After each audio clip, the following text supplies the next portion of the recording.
Good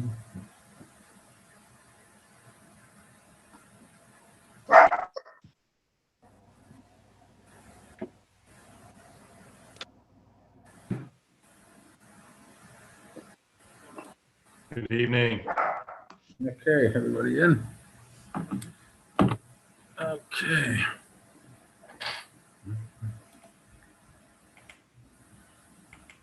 Howdy doody.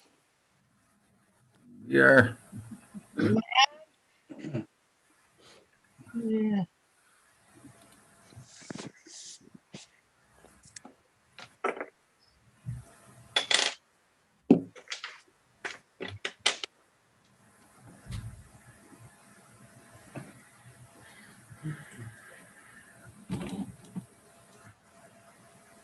Okay, we have BWB is here, Dustin, Lenz is here, Susan. Robert.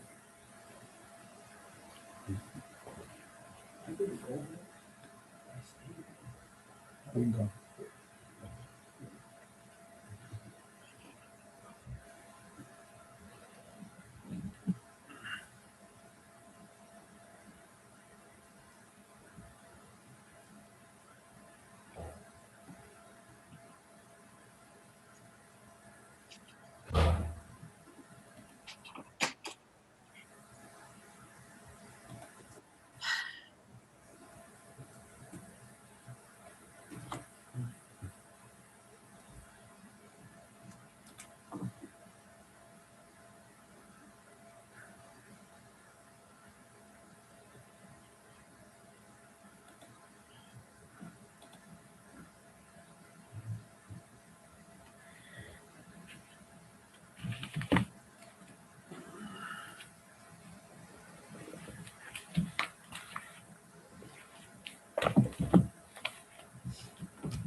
John, I do have 6:30, just so you know.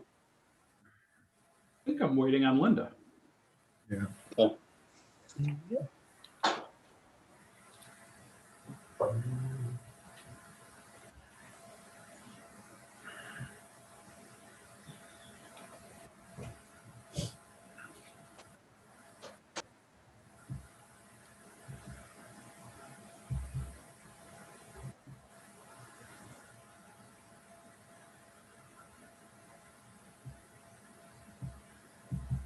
Well, I don't know.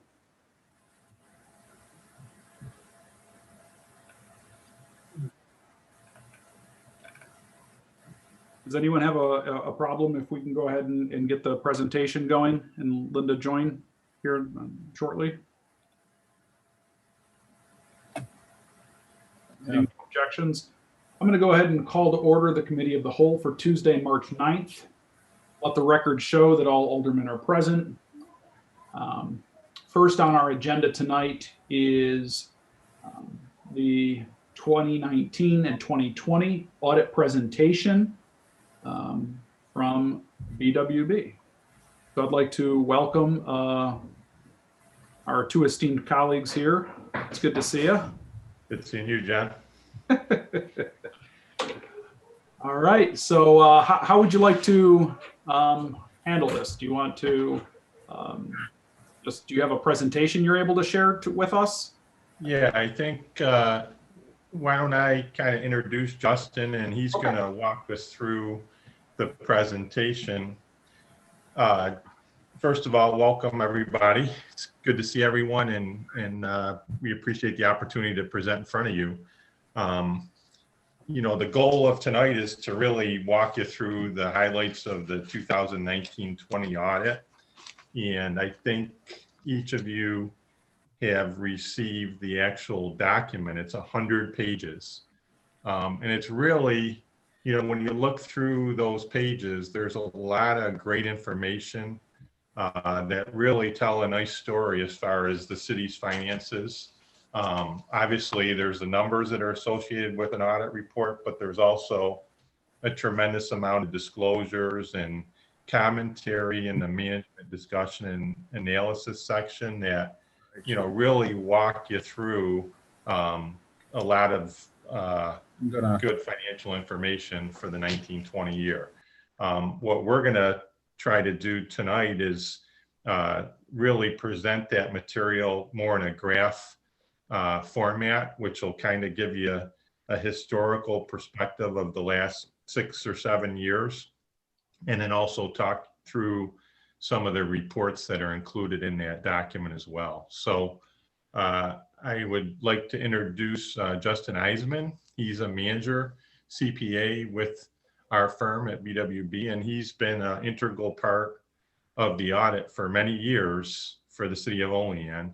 And I know he's looking forward to presenting tonight as well. So without further ado, I'll turn it over to Justin, and I will chime in here or there throughout the presentation.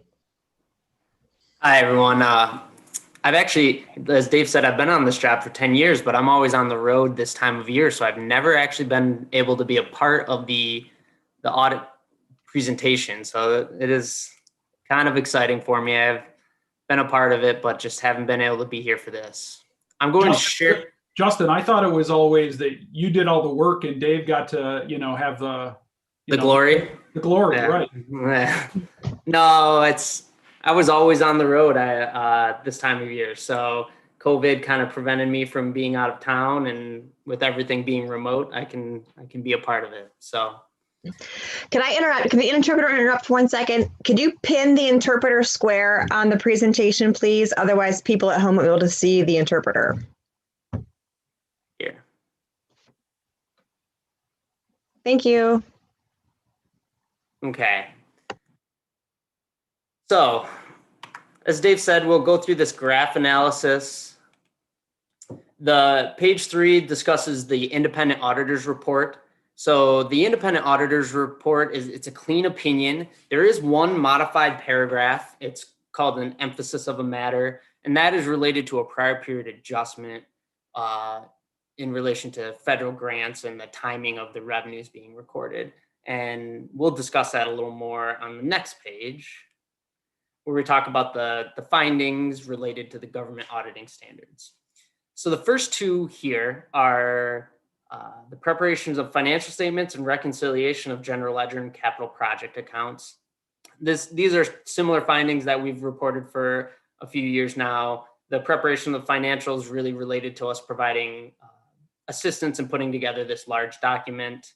The reconciliation of general ledger, that is related to interfund accounts that usually require some assistance from BWB to balance at the end of the year. Number 3 there, capital projects and internal controls.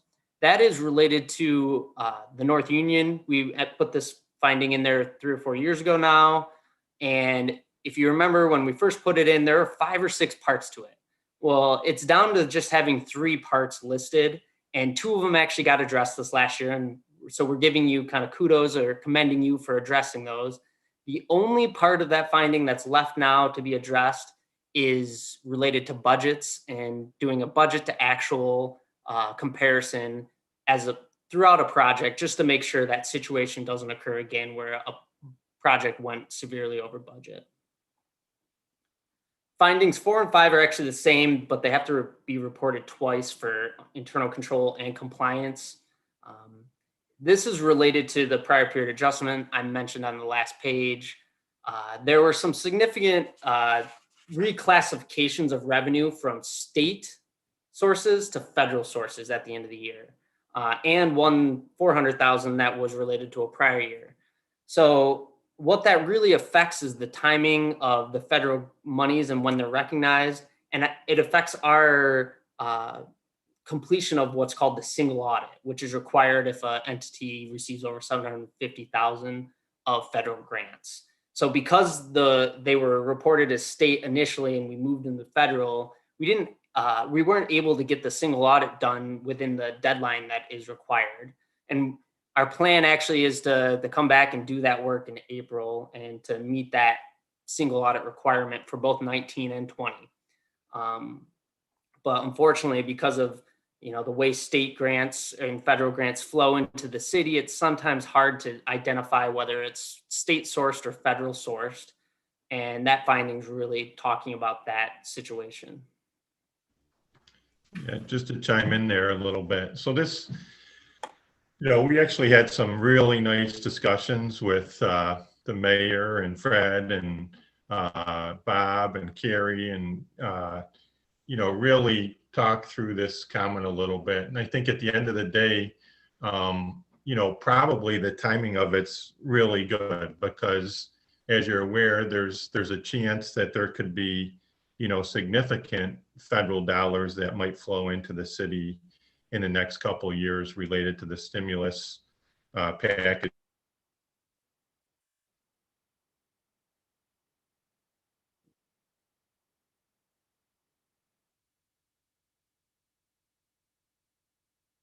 Dave, I can't hear you, unfortunately. Federal financing, and that federal financing on its own might not warrant the city having a single audit, because the requirement is if you have an excess of $750,000 of federal dollars that are spent during a given year, you're required to have this additional, what's called a single audit, where we have to specifically review some of your federal programs. So again, in many, many instances, unless maybe there's a big project at the airport, a lot of those grants are, relatively small in nature, and on their own, they don't exceed the 750,000. It's really when you add each of those grants up, and could be in multiple departments, could be in the police department, could be in the fire department, could be in the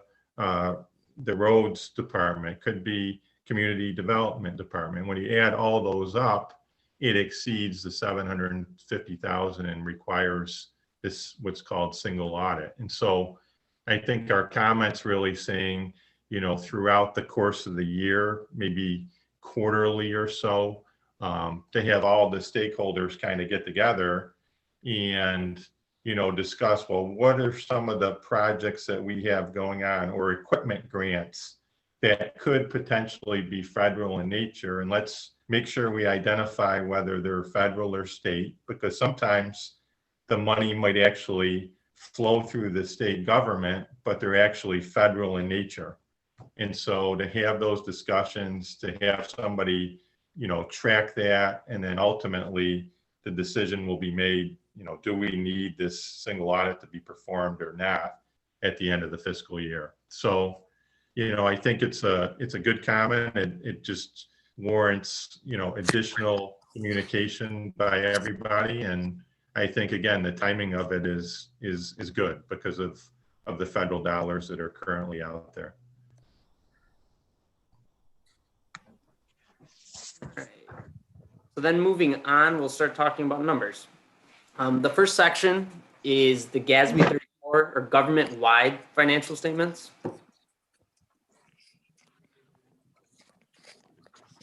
Yes, and a new little stand. A harness. He was okay with it.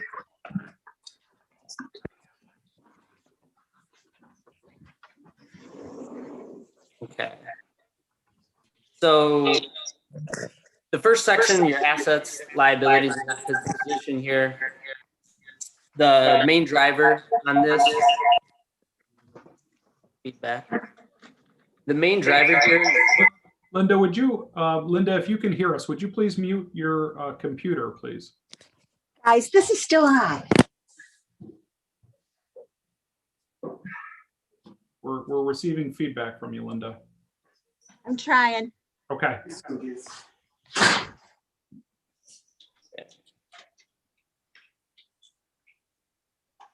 So the main driver here is the ERS and PFRS, the police and fire retirement systems. Both the systems, have actuarial studies completed or reports submitted each year that kind of try to support or calculate what the assumed liability is going to be here going forward. And you can see it better on the statement of activities here, how that affects it. And that expense right there is really related to these ERS and PFRS changes. So last year, when we take your day-to-day operations and roll the liabilities into that, we added around 500,000 to expense for the statement-wide financials. This year, that adjustment was close to $2 million. And so that's what's affecting the expense here.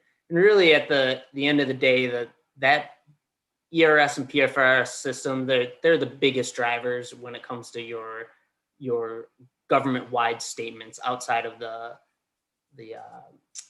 activities of your general water sewer funds. The general fund. Oops. So just to keep talking here, I'm getting a little glitchiness on my end, but both assets and liabilities have a timing change in the general fund. So both are actually down. Really what that's related to is the tax payments that come in. Your tax bills go out at the end of the year, right before May 31st, and you start to receive some payments on those. And because of those payments coming in, they're actually related to the following year. So it sets up both a cash account and a liability. And the effect of it, it's really just a timing difference of whether or not those deposits came in before or after year end. And what really drives those are deposits from mortgage companies. So this year had fewer deposits than the prior year. And that's really what's driving the assets and your liabilities down. Overall, the general fund had an increase of 377,000. And you can see here, the actual increase in unassigned is 458 because you had less assigned for carryover purchase orders. So, $458,000 increase to your unassigned fund balance. So overall, really good positive operations in the general fund. And you can see these next two slides discuss your revenue and expense in the general fund. Really very little change, $39,000 on $16.9 million, 0% increase. And very similar, $20,000 change in expenditures on $16.6 million. Very minimal change in your revenues and expenditures from the general fund.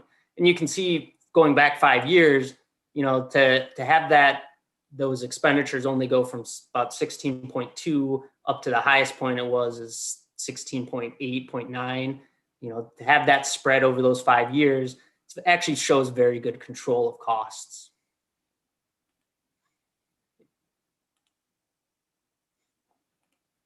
Okay, we'll go into water fund next. So overall, the water fund saw an increase of $47,000. So positive operations. Your water fund revenue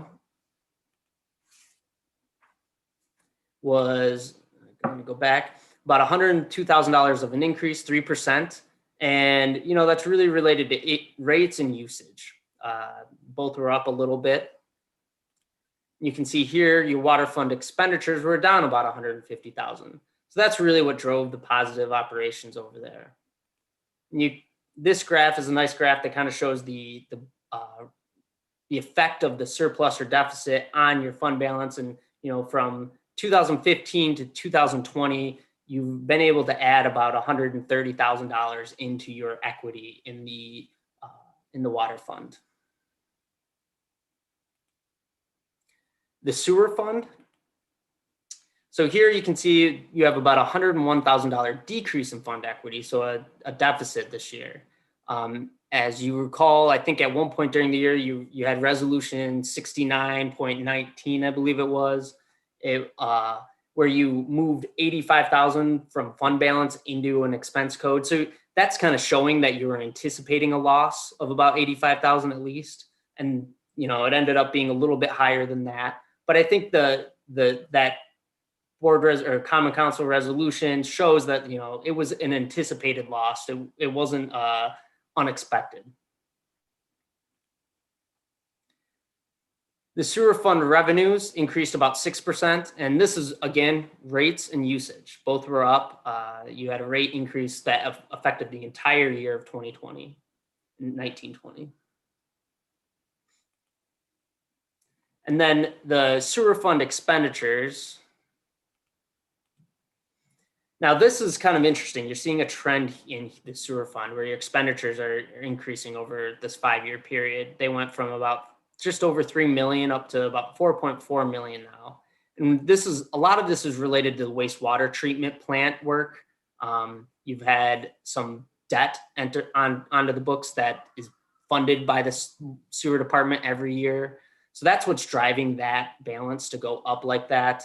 The DEC orders to comply with some rules or compliance requirements there really is driving the increase in costs over there in the sewer fund.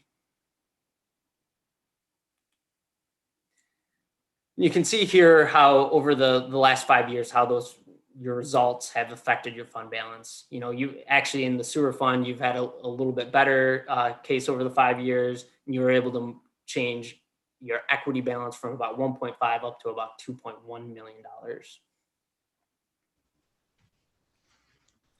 All right. Just to And then chime we'll in, go ahead. Justin. So as Justin presented that first government-wide financial statement where you saw, again, the expenditures go up by the tune of about 1.5 million or 5%. And as Justin alluded, that was really the result of an actuarial study for your police and fire and your general employee retirement systems. Really just due to the valuation, which ultimately drives what gets recognized as an expense on the entity-wide financial statement. When you add up the general fund, the water fund, the sewer fund expenditures and combine them in 2020, it totals $24.6 million as compared to in 2019, $24.6 million.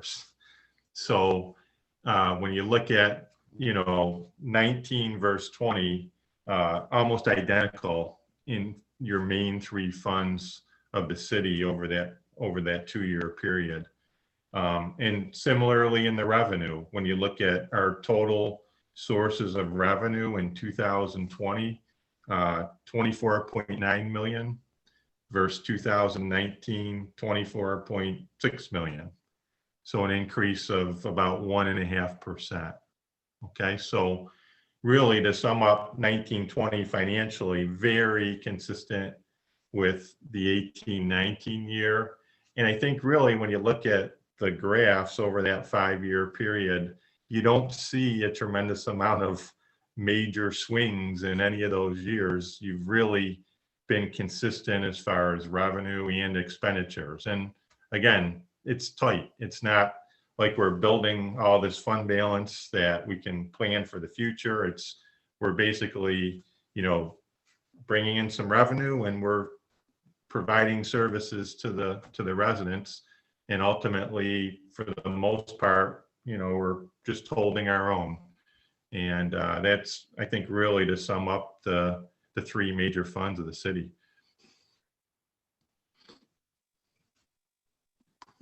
Okay, so then we'll wrap it up here with the management letter. And a lot of these are repeating comments, things that have been on here for a few years. I'm going to talk about the 2 new ones and 1 old one, just because we feel it's an important one to bring up. And the old one is letter I there, the capital project fund. And if you go to the actual full financials and were to look at that, there's a really good footnote on page 39 that discusses the deficits in the capital projects. So which projects currently have a deficit fund balance, and it breaks it out into 2 nice groups. The first group is fund or projects that have anticipated revenues to come in that are going to offset that deficit. So whether that's grant or debt related, there's anticipated revenues coming in related to those projects to offset it. The second group, which currently stands about $178,000 total between, I think, 5 older projects, those are old projects that, don't have any sources of funds planned on coming in right now. So the way you'll have to close those out is generally through a transfer from the general fund. The biggest project in that grouping is the North Union project. Right now, it's about 150 of the 178. And then on page 39, right below it, we discussed the litigation related to that. And, there is a balance that could become payable at some point in time related to that project that isn't included in that 150. So that 150 could, at worst case scenario, possibly go all the way up to 460,000. So I think it's important to note that those balances are there, and they need to be cleaned out in some way, shape, or form at some point in time.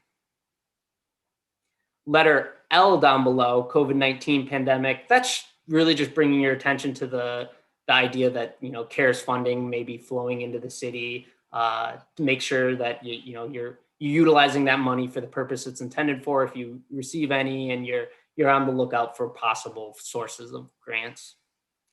And then letter M there is the OATS reserve. And there are actually two OATS reserves. One is quite often an in and out related to buses being purchased. But the first one is where a lot of the revenue or the surplus from the contracts gets stored. So as throughout the end of the year, we get this a number that needs to go over to the capital projects fund. And really, over the last few years, not too much has been spent out of that reserve. And I guess our comment is more about, if there's no plan to do something with that reserve in capital nature, is it really correct to have it recorded in the capital projects fund? Maybe there is a plan to use it at some point in time when you're not receiving bus grants, but right now that's kind of where our question comes in. If it is going to be housed in the capital projects, it really should be the intended purpose should be for capital. Yeah, just a comment there, because I know Carrie may have some input. I think for sure it would have to be reserved. So we're not saying that it wouldn't have to be reserved, because I think there's requirements that the funds have to be reserved for the OATS project.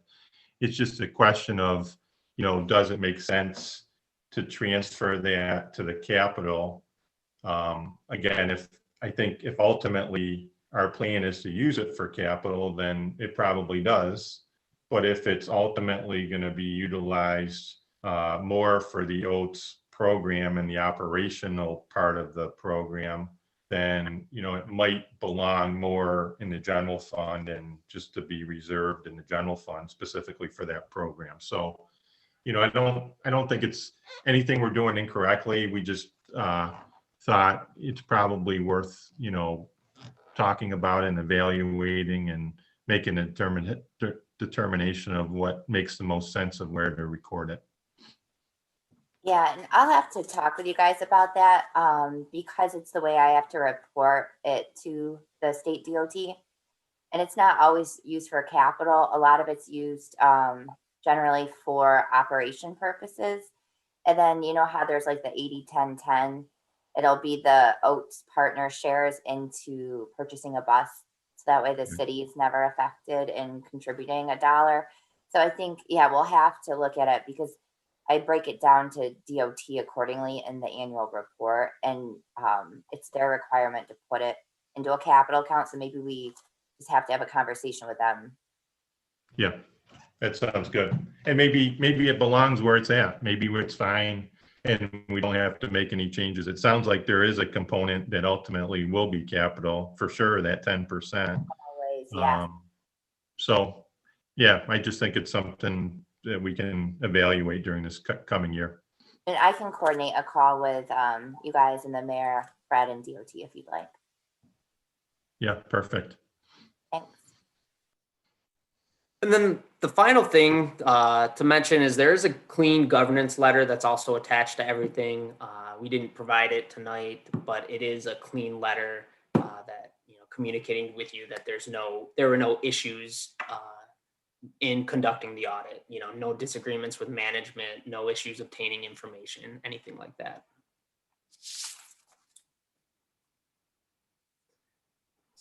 Okay, very good. Thank you, Justin and Dave. At this time, I will entertain any questions or comments from the council.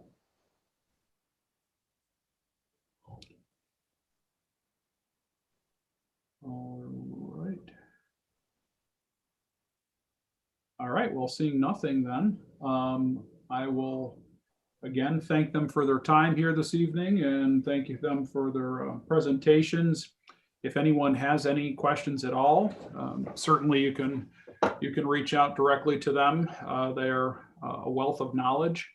And I would highly recommend, I got an opportunity to meet with them the other day and review their audit. I would highly recommend that each of you read their opinion and their management letter.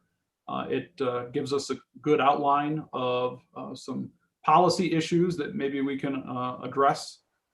They always come with a nice laundry list of best practices and ways to just improve our controls and keep things in order. So something that we can definitely look at here in the upcoming months after we get through the budget. So, all right, thank you. Sounds good. Thank you. Thank you. Thank you, everyone. Have a good Have a night. good night. All right. So next on our agenda, we've got PL 9-21 by Mayor Alio to authorize the mayor to sign and submit 2 grant applications to the New York State Department of Transportation under Bridge New York program for costs associated with the replacement of Front Street culvert at Johnson Brook and the Brook Street culvert at Kingsbrook. Mr. Mayor. You're muted, Bill. We're gonna have Bob Ring talk about this. Can you all hear me now, or? Yeah, I closed some programs that were pretty large. That was the issue. We received notice that there is a funding opportunity for a bridge project and culvert project funded by the state. And we applied for this grant in 2019 for the Front Street culvert over Johnson Brook, which is not far from our Front Street lot, not far from the railroad bridge. And we'd like to submit an application again for that project, as well as for a Brook Street culvert project, which is off of Kingsbrook. And we've been having issues with that stream bed, as you know. So there are 2 separate grant applications. Municipalities are eligible for up to 3 projects. They can apply for 3 projects and they can receive 2 projects. Last time I wrote the grant application, and I'm not much of a bridge engineer. We didn't receive the grant, so this year we're soliciting expressions of interest from write the grant and apply for it. There's a short turnaround. April and May is when all the work will need to be completed. But we're just asking permission of the council to apply for the grant and show your support. It's 100% funded if we are to receive a project. Any questions? He does those little diagrams. I think I hear Gizmo or whatever his name is. Yeah. Elmo. Yes. Elmo or Gizmo. This is still on. But I kept the phone. Just disconnect it. I think I might be able to mute it from here. Oh.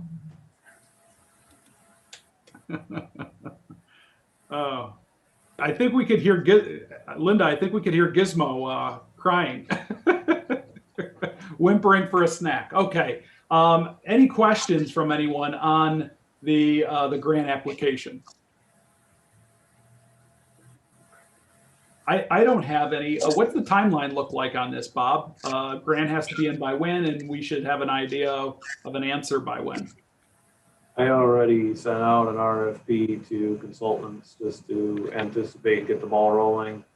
Pre-applications are due in mid-April. You score points by sending in pre-applications. I have a lot of the details worked out, detours and things like that. So I think we'll be able to submit a pre-app, and then the final applications are due in May. But I suspect we won't hear until, like, say, October, November, December on a award. Okay. All right. Very good. Any comments, questions? This is on for resolution tonight. Yes, it is. We need to vote it out of committee of the whole. Jason, well, actually, I don't know where the Johnson culvert is. I know the Brook Street culvert is in Ward 2. I don't know the other one. Oh, I guess it would be Front Street. That's Jason, would my you like? ward. Okay, would you guys like to sponsor this? Sure. Okay. All right, so motion is made by Alderman Panis, seconded by Alderman Witt. Mhm. All in favor? Aye. Opposed? Aye. All right, motion carries. Anything else here for committee of the whole? Seeing nothing, I'll make a motion to adjourn. Could I get a second, please? Second. Seconded by Alderman Witt. All in favor? Aye. Aye. Aye. Motion's carried. We are adjourned. All right.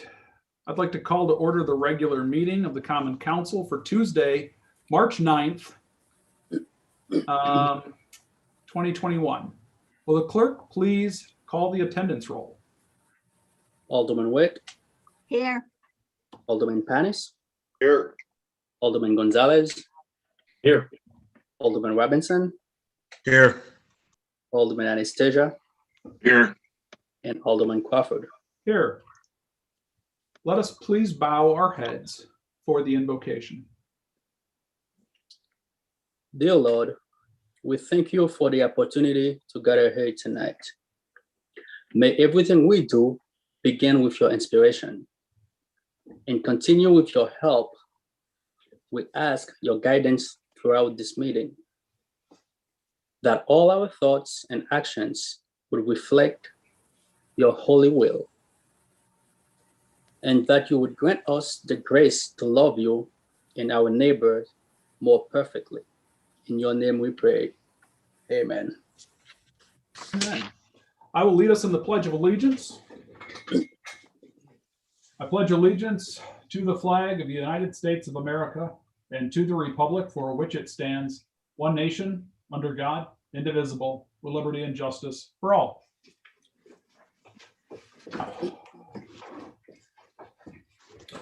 Reading, correcting, and approval of the minutes of the previous regular meeting.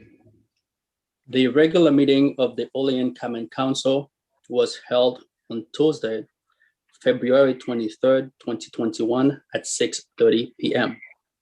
Present, Alderman Crawford, Alderman Witt, Alderman Panis, Alderman Gonzalez, Alderman Robinson, and Alderman Anastasia. I'll make a motion to approve the minutes of the previous regular meeting. Could I get a second, please? Second. Second. Seconded by Alderman Anastasia. All in favor? Aye. Aye. Aye. Okay, motion's carried. Committee reports and unfinished council business. We have none. Communications from the mayor. Thank you, John. After much consideration, I'd like to bring forth and appoint Linda Edstrom as alderman for Ward 4 to replace Kevin Doherty's because of resignation. Linda is well respected by the residents of Ward 4. Linda is a former alderman of Ward 4, being elected to 3 terms. Linda is also represented by the city of Olean, as represented the city of Olean as a county legislator. Linda is aware of the issues in Ward 4 and the city of Olean, and being a past alderman, she's familiar with the city budget and the operations of the city. So I'm putting forth resolution 12-21, resolution confirming the mayoral appointment of Linda Witt as Linda Edstrom, Edstrom as Ward 4 alderman. So according to the city attorney, it has to be a 2/3 a majority. So according to what I talked to Jack today, it's just a roll call vote of the council at this point. Does anybody have any questions of me or of Linda Edstrom? She is she is here as a attendee.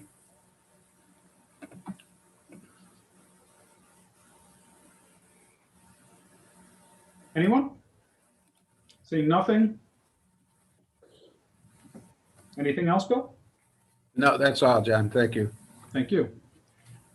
Miscellaneous communications, We have none. city official reports.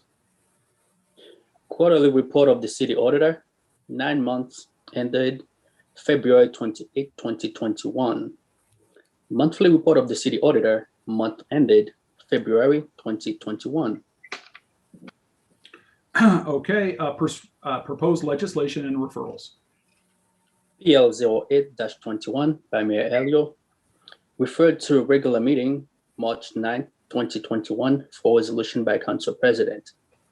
PL 09-21 by Mayor Elio, referred to Committee of the Whole, March 9th, 2021, for resolution by Council President. Okay, so at this time, we'll head into public comment. I will ask the clerk to please read the public comment statement. The public comment portion of the council regular meeting is established to provide members of the community with the opportunity to publicly state their views, voice their concerns, or to provide input pertaining to any issue affecting city government. Additionally, the mayor, common council members, and city department heads encourage any person with questions to contact them at their offices. Okay, so the game plan here is I will entertain, please raise your hand if you would like to make a public comment. When you get the opportunity, you need to please state your name and address for the record, and you will have up to 5 minutes. So at this time, if you would like to indicate you would like to speak, please raise your hand.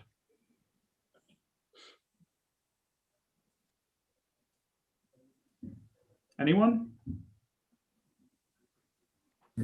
Anyone? And going once, going twice. And at this time, we will call public comment closed.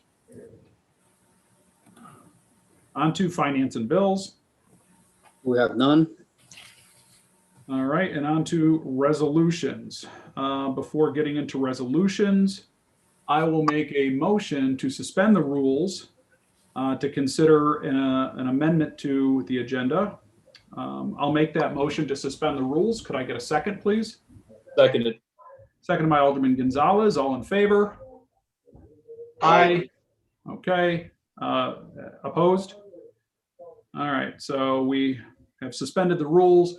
At this time, we're allowed to amend the agenda. I'll entertain a motion to amend the agenda to include the resolution that the mayor spoke about, 12-21, confirming the mayoral appointment of Linda Edstrom as alderman of Ward 4. Would anyone like to make that motion? I will, John. Okay, Alderman Panis has made a motion. Is there a second? Is there a second to the motion? One last, is there a second? Okay, seeing none, the motion fails. On to resolution 10-21. Resolution 10-21, PL 08-21, resolution authorizing the transfer of funds from general fund contingency to line item 1010.441, legislative board printing for costs associated with updating the City of Olean Code of Ordinances. All right, well, this was previously discussed. Are there any questions on this? Before you go, John, we're gonna need sponsor for this one. Yes, thank you. Thank you, Lance. All right, any questions? So this will get us up to, is that right, Tiffany? This will get us up to current? Yes, through the end of 2020. Okay. All right, so I'll go ahead and make the motion. Could I get a second, please? Yep. Seconded by Alderman Witt. All right, will the clerk please call the roll? Alderman Witt, Yes. Alderman Panis, Yes. Alderman Gonzalez, Yes. Alderman Robinson, Yes. Alderman Anastasia, Yes. Alderman Crawford. Yes. Motion carries 6-0. Resolution 11-21, PL 09-21 by Alderman Panis, seconded by Alderman Witt, to authorize the mayor to sign and submit 2 grant applications to the New York State Department of Transportation under the Bridge New York program for costs associated with the replacement of the Front Street culvert at Jensen Brook and the Brook Street culvert at Kings Brook. Okay, just discussed. Any last minute comments or questions? Seeing none, will the clerk please call the roll? Alderman Witt, Yes. Alderman Panis, Yes. Alderman Gonzalez, Yes. Alderman Robinson, Yes. Alderman Anastasia, Yes. and Alderman Crawford. Yes. Motion carries 6-0. Okay. That is it for tonight. And we have one more resolution. It did not get amended.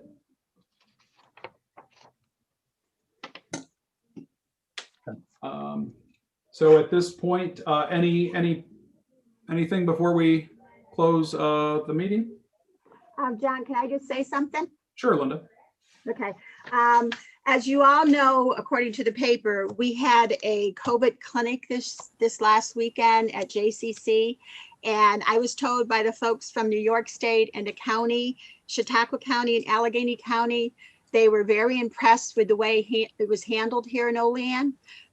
We, as of today, gave out the 1 dose of Johnson & Johnson to 3,500 people. People were very grateful to get it. And I have to say, big kudos to JCC. They couldn't have been more helpful. Paula Snyder was wonderful. She arranged things. She helped organize things. I think she was there every day to oversee, to make sure everything ran smoothly. I was thrilled to be part of it, but our community was so helpful. And it was interesting. When people came in the morning, they talked about coming to Olean early, getting a bite to eat, going shopping until they had their appointment. And the folks that were going to be later in the day were going to be staying to go out to dinner in Olean. So hopefully that'll reflect in our economy in the next cycle of sales tax. But I just wanted to, let the community know that everybody appreciated having those folks here and sponsoring the site from New York State. And I think we did a great job. And Trans Am was part of it too. They did an awesome job. So I just wanted to thank everybody that was involved. Well, and thank you. Kudos to you too, Linda. I don't know how many hours you booked over there in the last 3 or 4 days, but what were you putting in, 12-hour shifts? Not quite. Yeah. But, we had nurses from Chautauqua County, Allegheny County, and Cattaraugus County. Most of us came out of retirement to do it. So it's really gratifying to us because we love it. But it was just such a great team effort that everybody was part of. So I can't say enough for everyone that was in that building for the past 5 days. Great. All right. Thank you. Thank you. All right. At this time, I'll make a motion to adjourn. Could I get a second, please? Seconded. Second by Alderman Gonzalez. All in favor? Aye. Aye. Okay, opposed?